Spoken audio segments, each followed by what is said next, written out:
my brother's having sex. Like, pregnancy scares and shit. Like, I didn't know what to tell him. I was just like, hey, you know, it's gonna be okay. Be safe, strap up. Somebody like him, you can only tell so much to over the phone.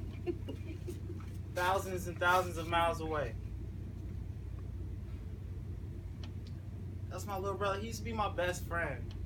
I left and now he's like the man of the house. She went on to question why don't I just come home and it'll be easy. They miss me. Like I don't miss them. Like I'm just out here bullshitting or something. Like, alright, this ain't working out. I'm going back to Gary. Like, I can do that. Like, what are you doing out there, Fook? You can take photos out here. You can do the same thing in Chicago. You think I'm out here taking photos? You think I'm struggling for a photo? Like, I slept on floors and couches for photos. Like, not having my own space. Like, this is so uncomfortable, but man, them photos. Like, I refuse to go home. I'm gonna go home on my own terms. Like, when I have something to show for it. Not because it's hard and I gave up and I'm homesick. Who gonna show them if not me? Huh? Who? Like, I didn't miss my sister's first dance recital. Nobody was there to teach me about girls, but who gonna be there for Philip, huh? Dad? Like, I didn't miss their entire lives growing up for some idea of living out some dream.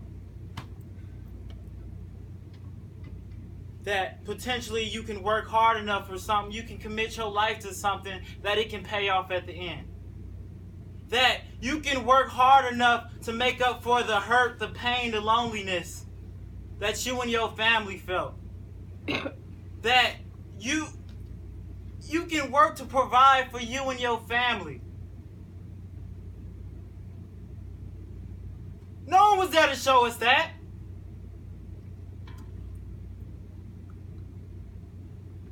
I'm sacrificing my today so my future can have a future.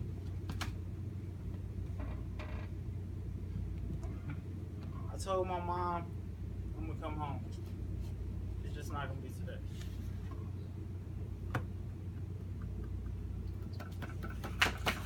All right. I love the line, potentially pregnant. That's great. Is there like a test for that? Is like, what colors that show up? 99-cent store. It's like it shows up yellow if you're potentially pregnant. So anyways, anytime you write anything like this, it's questions I always want you to ask yourself. No, thank you. But it doesn't really matter because even if it's a monologue that you didn't write and you read it and you're trying to make it your own, I want you to ask the same questions. Sometimes a writer will write in a monologue that you're speaking like to the audience or like a soliloquy or something like that. And that happens all the time. So the questions you ask yourself is, these are things that we talk about in the foundation class all the time. What story am I telling? Who am I speaking to? And why? What story am I telling? Who am I telling it to, and why am I telling it to that person? Those questions change everything. Now, nerves kick in, so I see you swaying. So swaying is cool. You have it on tape, right? You're gonna watch it, and you're gonna see this. Now, if he was close like this, I just want to touch Fook. I'm sorry. This got nothing to do with what's going on. If he's close like this and he's swaying, as heartfelt and powerful as that was, it's weak. This weakens, especially when we're tight like this. So sometimes that happens out of nervous habits and like excess energy, like nervous energy. And sometimes it happens because we're not really clear on what we're saying and why we're saying it. Sometimes we stabilize ourselves when we know what we're doing and we have a purpose. So what story are you telling? What is the meaning? What does this mean? This is pretty much the story about how I did sacrifice so much and why I can't go back to what I was. Good. I believe that. Good. Who were you speaking to? You're gonna be specific with this. It makes a difference. Yeah, I had several people in mind. I had one person. What's the strongest one? Tell me. Originally I was speaking to my grandmother. All right. Was that not strong enough? Well, I don't know. I feel like I talk to her the most out of everybody, and she's always like on that. What's the strongest? Come on, think. What else? What else you got? Everyone see the importance of this? It's huge. And the way you'll say it, even the words you'll use will be different depending on who you're speaking to. What else? So probably like my dad. Now, you tell me. Don't let me bully you into making a choice. But what if you were talking to your dad? Would it be different? Yeah. Why? Why would it be different? Just because our relationship is a lot different. Yeah. So.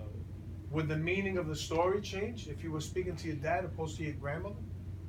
Yeah. How so? Tell me. Instead of it being about like what I've been sacrifice I made, it would be like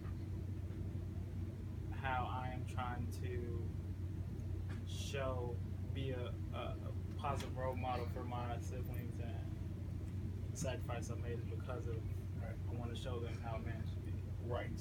And why is that significant that you're saying it to your dad? Because he wasn't a man. Good. So now we're what story are we telling? Who am I speaking to? And why am I saying it? Now you see how crystal clear it is? Now what story am I telling is crystal clear. Who I'm speaking to is crystal clear, and why I'm speaking to him and saying this story is also crystal clear. I suspect that it's going to be a lot different, even if the words are exactly the same. Everyone here? Everyone see? To me, I think it's already more powerful. Just, I can feel his energy. It's completely different than it was a minute ago. Do you feel it? It's completely different. Now, if you take off your hat, are you going to have like hat head and your hair's going to be messed?